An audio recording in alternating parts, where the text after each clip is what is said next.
حفاظ الكتاب الشيخ الإمام أحمد زين الدين بن عبد العزيز المعبري المليباري الفناني الشافعي ومن علمني وأصولهم وفروعهم أن الله يعلي درجاتهم في الجنة وينفعنا ببركاتهم وأسرارهم وأنوارهم وعلومهم ونفعاتهم في الدين والدنيا والآخرة وبنية أن الله يفتح علينا فتوح العارفين ويرزقنا كمال الإخلاص واليقين بسر الفاتحة. أعوذ بالله من الشيطان الرجيم. بسم الله الرحمن الرحيم. الحمد لله رب العالمين الرحمن الرحيم مالك يوم الدين إياك نعبد وإياك نستعين اهدنا الصراط المستقيم صراط الذين أنعمت عليهم غير المغضوب عليهم ولا الضالين. Amin. Kita baca Fatihah sekali lagi dengan asrar, keberkahan, kedudukan, kemukjizatan dari surat Al-Fatihah. Semoga Allah ampuni semua dosa dan kesalahan kita. Allah ampuni dosa dan kesalahan orang tua kita. Allah pelihara diri kita, keluarga kita, anak keturunan kita, harta benda kita dari semua kejahatan makhluknya. Allah mudahkan semua urusan kita. Allah sampaikan semua hajat dan maksud kita. Allah sembuhkan semua penyakit yang ada pada diri kita, yang zahir maupun yang batin. Bisirril Fatihah. A'udzu billahi minasyaitonir rajim. Bismillahirrahmanirrahim. Alhamdulillahi rabbil alamin arrahmanir rahim maliki yaumiddin iyyaka na'budu wa iyyaka nasta'in ihdinas siratal mustaqim siratal ladzina an'amta 'alaihim ghairil maghdubi 'alaihim waladdallin. Rabbi firli wa liwalidayya wa lil mu'minina amin. Bismillahirrahmanirrahim. Alhamdulillahi rabbil alamin. Allahumma shalli wa sallim ala sayyidina Muhammad wa ala ali sayyidina Muhammad. Amma ba'du, faqala Syekhul Mu'allif rahimahullahu ta'ala wa adama an-naf'a bihi wa bi barakati ulumihi wa bikum fid din wad darain amin. Wa ruwiya an Ali ibn Abi Thalib kuntu amshi ma'a Rasulillahi sallallahu alaihi wasallam fa idza jamalun ya'lu hatta balagha Rasulullah sallallahu alaihi wasallam wa qala ya Rasulullah al-amana falam yalbath hatta jaa khalfahu rajulun a'rabiyyun wa ma'ahu sayfun maslulun fa qala an-nabiy sallallahu alaihi wasallam madza turidu min hadzal miskin. Qala ya Rasulullah ishtaraituhu bi thamanin katsirin wa laysa yuti'uni fa uridu an adbahahu wa antafi'a bilahmihi wallahu a'lam bissawab. Jemaah sekalian berbahagia, alhamdulillah pada siang pagi menjelang siang ini kita berjumpa kembali dalam kajian ngaji bulanan dan kelihatannya sangat bersemangat karena didominasi ini depan baju merah-merah. Baju yang merah apa namanya ini? Marun. Merah marun deh. Jadi bersemangat dan mempunyai optimis yang tinggi deh. Dan mudah-mudahan Allah berikan kita istiqomah sampai akhir hayat kita. Karena memang setiap kali kajian saya selalu memilihkan materi di mana segala sesuatu yang kita jalanin itu kalau kita tahu caranya akan menghadirkan kebahagiaan dan ketenangan. Mari kita lihat sebelum kita masuk ke dalam kajian kitab, apa yang Allah ceritakan perihal ibu dan siapa saja yang mereka tidak pernah bisa goyah untuk urusan dunia mengganggu dia dan dia tetap fokus mengejar kepada urusan akhiratnya. Bu Nyai Hajar Rohaya, wah ini kalau udah ketahuan suaranya enak, mohon dibuka surat Fussilat. Nah, boleh mikrofonnya. Boleh agak ke dalam Umi Hajar Rohaya. Surat Fussilat ayat ini English teacher ya. 30 Surat Fussilat ya. Ayat ke 30. Majuan katanya punya kabelnya kurang panjang. Itu malesan aja biar lakinya dideketin. Dah langsung marahin beneran dia. Kan main terus aja dak dikduk buat dia. Udah ketemu surat Fussilat ayat 30 sampai ayat 30 ya. Fussilat juz 24 ya.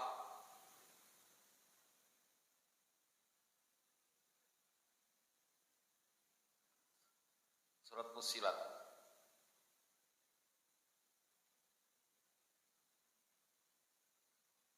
Ya, juz 24 ya.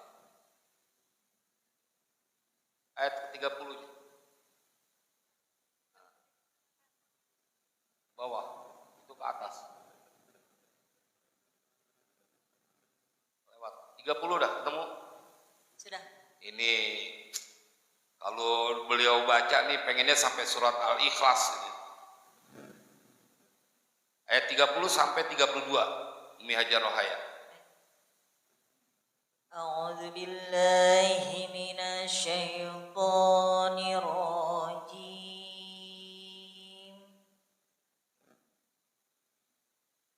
Bismillahirrahmanirrahim. Ini tanggal berapa? Oh, pantesan nadanya agak udah akhir bulan. Nah, nadanya. Nah, lanjut. Innalladzina qalu rabbunallahu tsumma istaqamu tatanazzalu alaihimul malaikah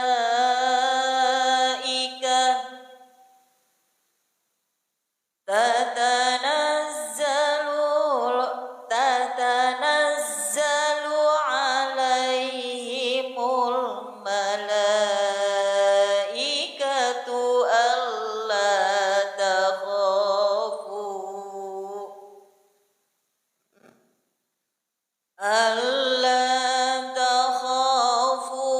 wa la tahzanu wa abshiru bil jannati allati kuntum tu'adun.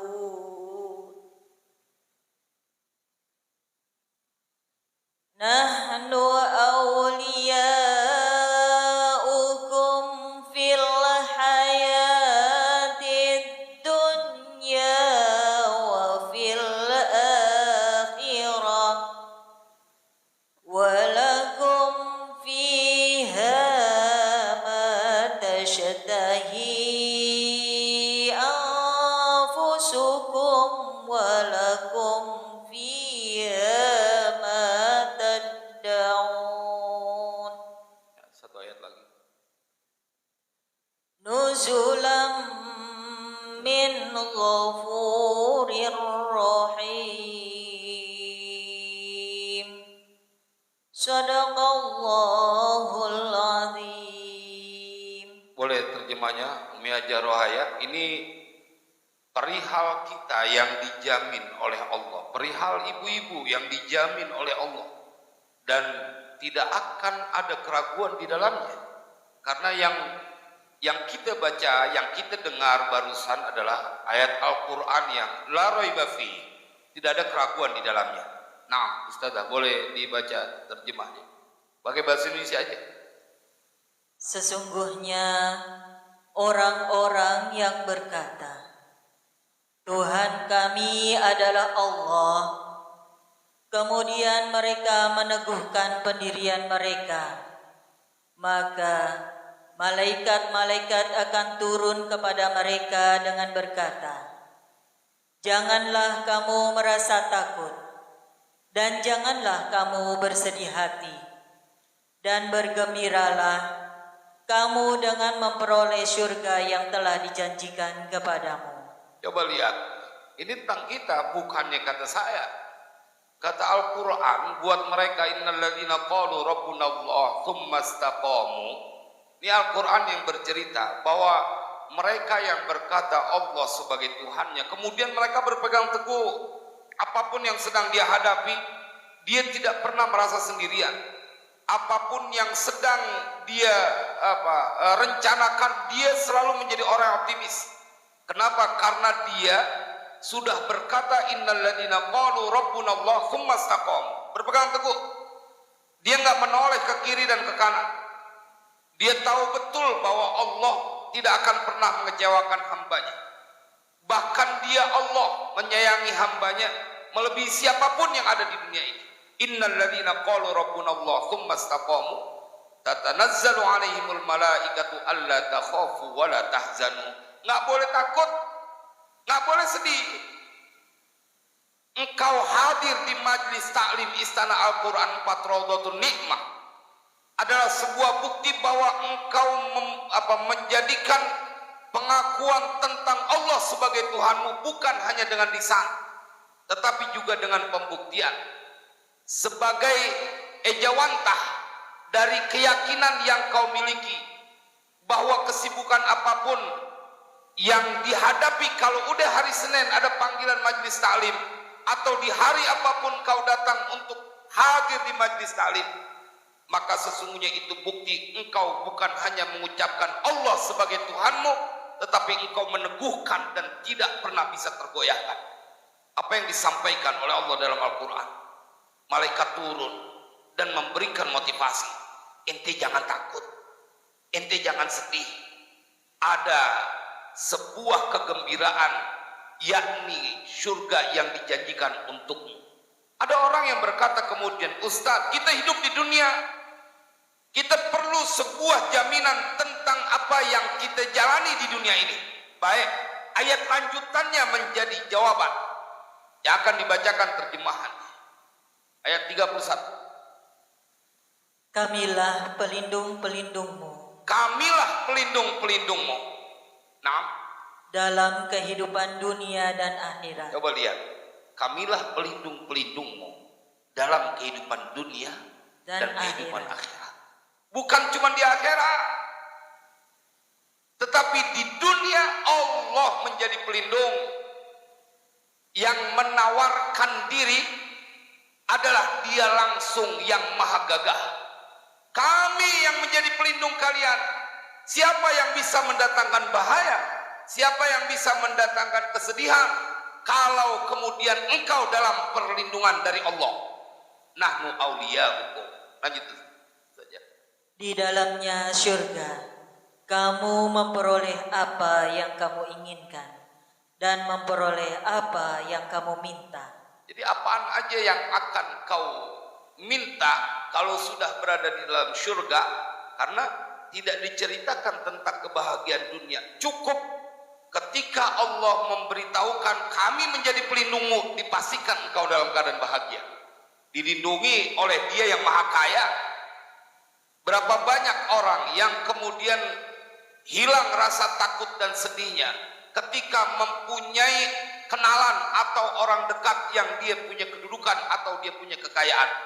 Lalu bagaimana dengan engkau yang hadir, kita yang ada di Istana Al-Quran 4 Raudhatun Nikmah, yang baru saja kita dengarkan, kalian mempunyai pelindung selama di dunia dan di akhirat, dan yang melindungimu adalah yang menguasai segalanya.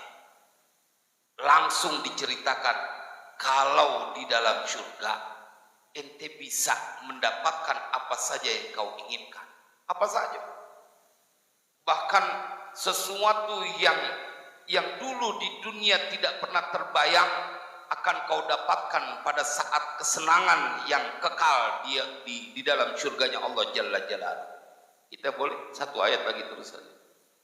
Sebagai penghormatan bagimu dari Allah yang maha pengampun, maha penyayang. Boleh diulang, ini kalimat begitu tersanjung kita mendengarnya.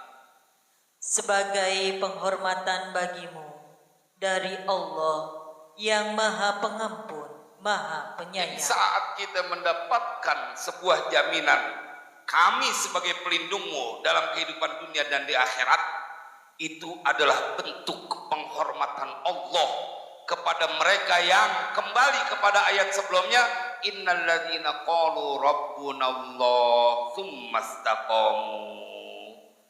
Dihormati oleh Allah, kami yang menjadi pelindungmu.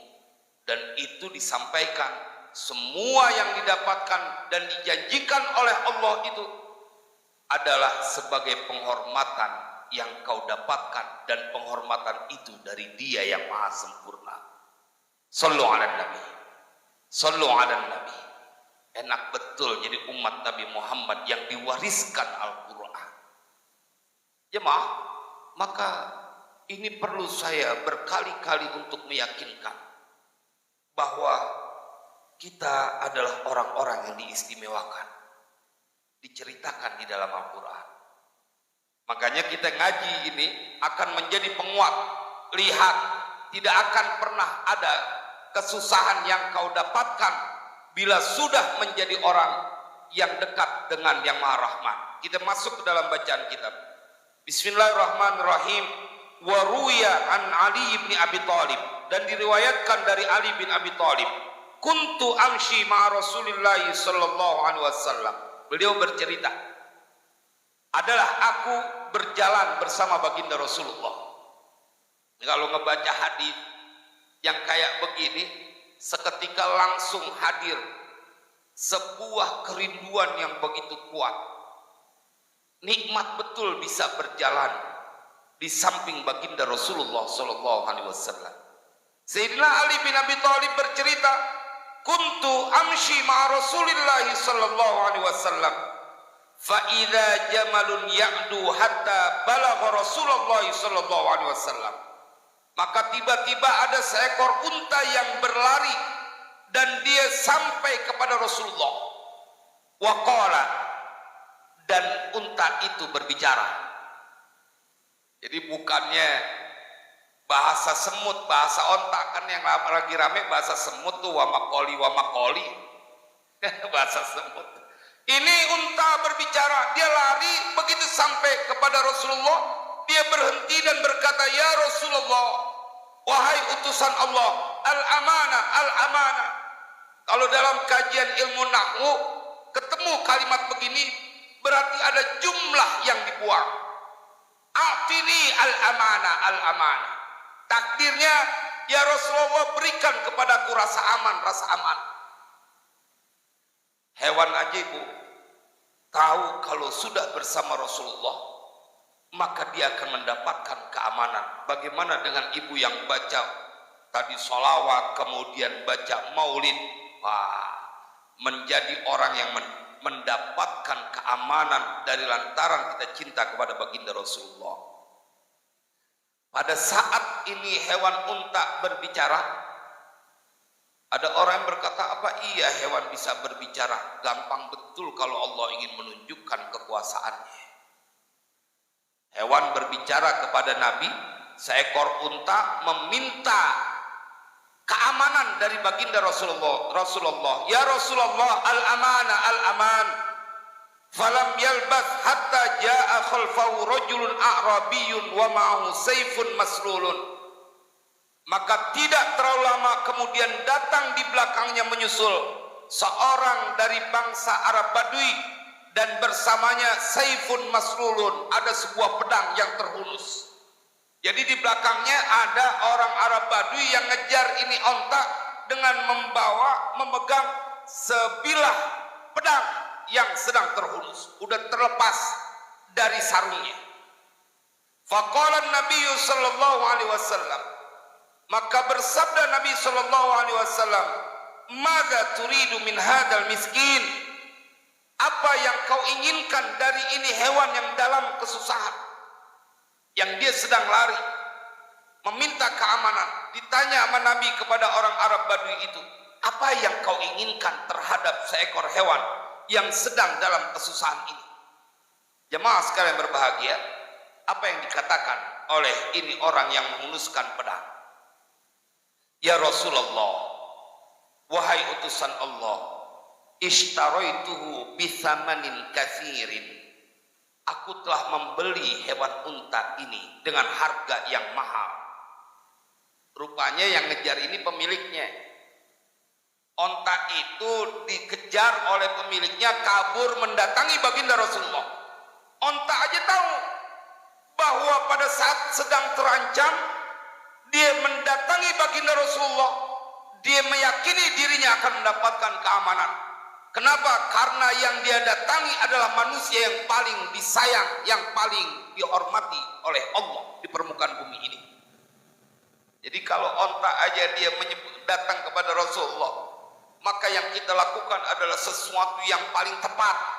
Saat engkau menginginkan banyak pertolongan dari Allah, maka diantaranya adalah tak berhenti kau punya lisan mengungkapkan rasa cinta dan rindu kepada manusia yang sempurna, baginda Rasulullah.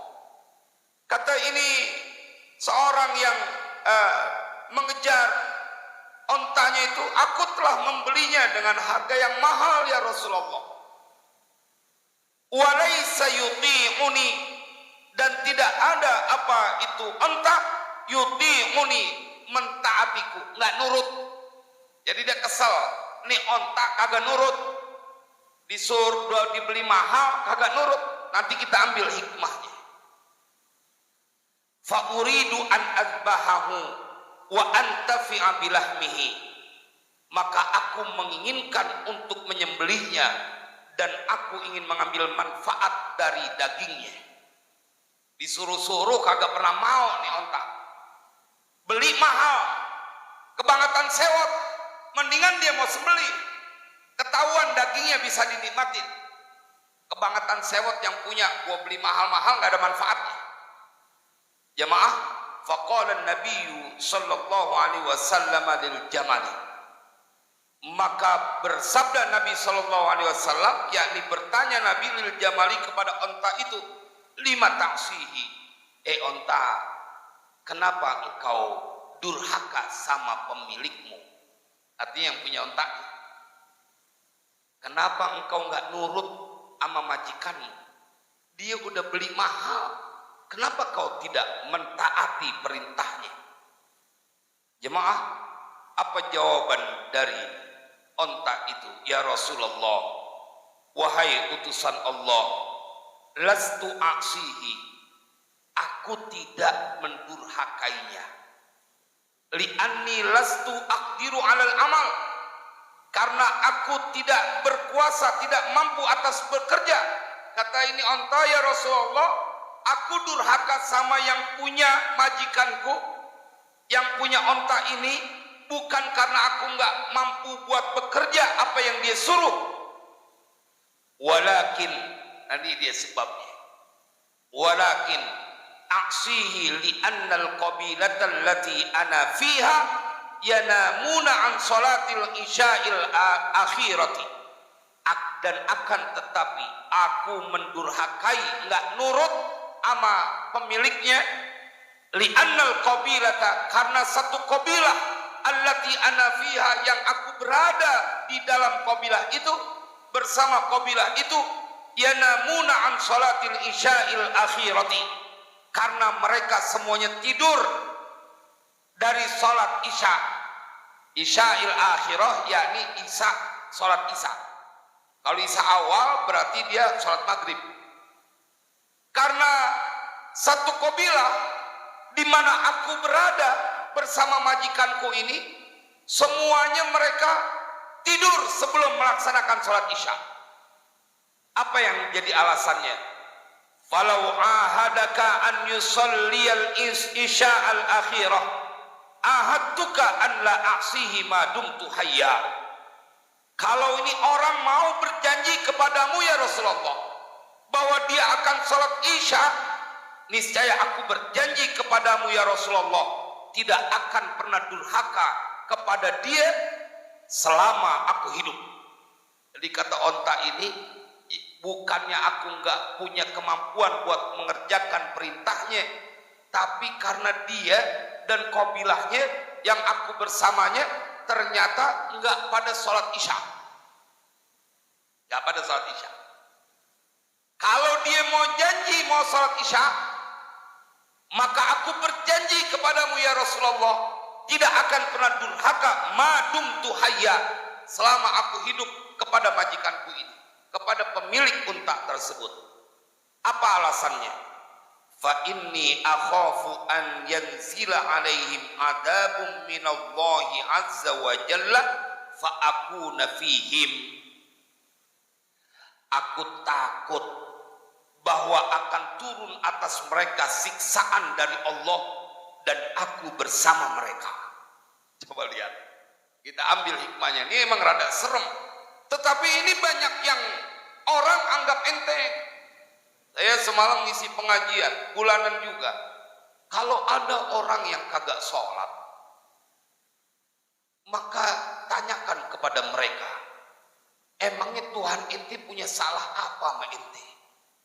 Sampai segitunya ente ogah datang kepada Allah. Kan kalau orang kagak datang karena dia marah, kita ngundang seseorang, dia kagak datang, nggak mau ketemu sama kita, ada kita dia lewat jalanan yang lain, pasti dia marah sama kita.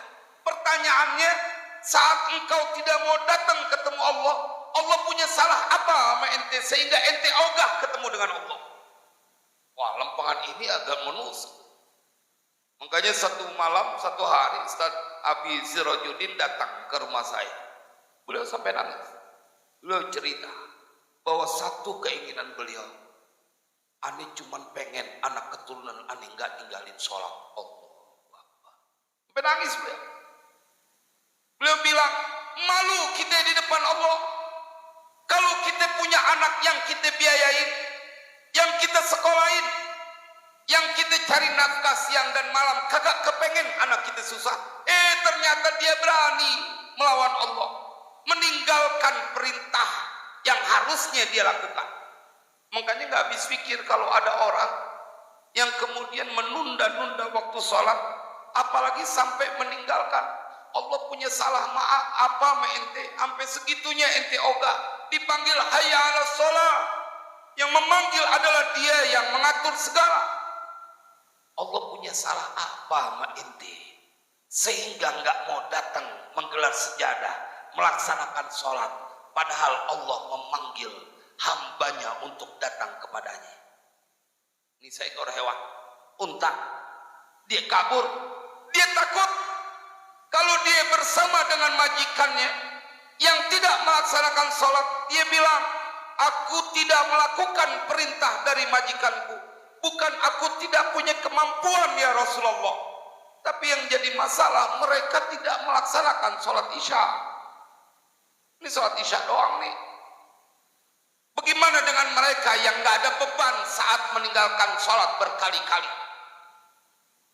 Padahal di dalam kesusahan masih sempatnya dia menunjukkan kedurhakaan.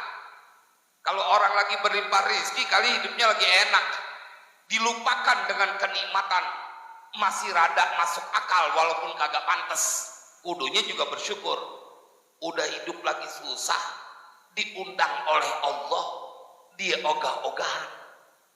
Kan kalau kita mikir secara perlahan gitu, kita pikirin pelan-pelan, ini orang maunya apa sih? Dipanggil apa yang maha kaya, dia lagi susah masih ogah juga datang. Kan kumandang azan begitu ibu, hayya 'alas shalah, hayya 'alas shalah, mari dirikan salat, hayya 'alal falah, mari raih kemenangan. Seakan dari kumandang azan itu diceritakan tentang solusi konkret buat siapa saja yang dalam kesusahan, maka engkau diundang oleh Allah keluar dari segala kesusahan. Wasta'inu bisabri wasshalah wa innaha lakabiratun illa 'alal khashiyin. Ini hewan, dia bilang, ya Rasulullah, saya takut, fa inni akhafu an yanzila 'alaihim azabun minallahi azza wa jalla fa akuna fihim. Aku takut apabila mereka mendapatkan siksaan, turun atas mereka siksaan lantaran dia meninggalkan salat isya, dan siksaan saat turun itu aku ada bersama mereka. Hewan unta takut kebagian susah, siksaan dari lantaran meninggalkan sholat. Yang jadi manusianya ninggalin sholat berasa aman aja. Jangan-jangan kita lupa bahwa kelewat banyak sholat yang kita tinggalkan sehingga dikonversi dengan banyak kesusahan. Tapi jemaah sekalian berbahagia, sholat ini juga menjadi jawaban. Kalau engkau lelah dengan kesusahan hidupmu, maka datanglah kepada Allah, laksanakanlah sholat. Ibu, banyak orang yang mereka menganggap sholat ini sebagai sebuah beban buat dirinya. Enggak. Ini jalan keluar. Allah kebangetan sayang, ente pada waktunya akan sampai pada puncak kelelahan dengan kehidupan di dunia ini. Ente kudu istirahat, jangan dapat susah melulu. Maka itu Nabi ketika meminta kepada Bilal untuk mengumandangkan azan, ya Bilal, arihni bis sholat, istirahatkan aku dengan sholat. Ibu, kalau bukan kita yang mikirin diri kita, siapa lagi? Karena kita biasa dengan para santri, udah kebangun duluan kita buka kitab, ditunjukkan ini materi, ini dia, jangan-jangan yang kita butuhkan untuk diingatkan. Kalau engkau mempunyai keyakinan bahwa Allah yang menciptakan segalanya, kan kalau saya tanya sama ibu yang hadir di sini, kita semua percaya siapa yang menciptakan langit? Allah. Siapa yang menciptakan bumi? Allah. Siapa yang menghidupkan? Allah. Siapa yang matikan? Allah. Siapa yang memberikan rizki? Semuanya Allah. Yang mengangkat derajat Allah semuanya. Yang menghinakan juga adalah Allah. Qulillahumma malikal mulki tu'til mulka man tasha wa tanzimul mulka mimman tasha wa tu'izzu man tasha wa tudhillu man tasha biyadikal khair. Jelas ayatnya. Wa tu'izzu man tasha, engkau yang mengagungkan, memuliakan siapa saja orang yang kau kehendaki. Wa tudhillu man tasha. Maka jamaah, pada kajian ini mudah-mudahan akan menjadi sebuah semangat buat kita. Jangan cuma bisa mengeluh bahwa ada solusi yang ditawarkan oleh Allah dari kisah yang terjadi di masa Rasulullah. Seekor unta yang minta kepada Nabi Yuna Muhammad perlindungan karena punya majikan yang dia tidak melaksanakan sholat, dan dia berkata, aku bukannya tidak bekerja karena tidak mampu, tapi karena aku tidak mau mentaati orang yang durhaka kepada Allah. Sampai hewan kayak begitu. Hewan kagak mau taat sama seseorang yang majikannya yang dia beli dengan harga mahal. Kenapa? Dia takut dengan siksaan Allah. Mudah-mudahan ya sholat kita jagain terus. Kita kerjain karena itu dia satu-satunya di antara yang Allah berikan. Di antara yang Allah berikan sebagai jalan keluar buat kita mendapatkan banyak kemudahan. Makanya ibu, bagi yang punya banyak hutang sholatnya, kalau lagi ada sempat waktu, dikodoi. Jadi kalau misalnya sholat zuhur nih, habis sholat zuhur, terus kemudian kita bangun lagi 4 rakaat, kita sholat kodok zuhur kita. Mendingan lebih daripada kurang. Berabe kalau nanti begitu dihisap ternyata banyak sholat kita yang belum terbayarkan. Ibu, jadi bahkan ada pendapat yang mengatakan kau tak layak melaksanakan sholat sunnah padahal yang wajib masih engkau punya hutang. Itu diganti biasanya tuh yang banyak kelewatkan sholat subuh ya. Sholat subuh tuh yang matahari udah terbit gitu. Kadang-kadang sholat subuhnya campur sama sholat duha.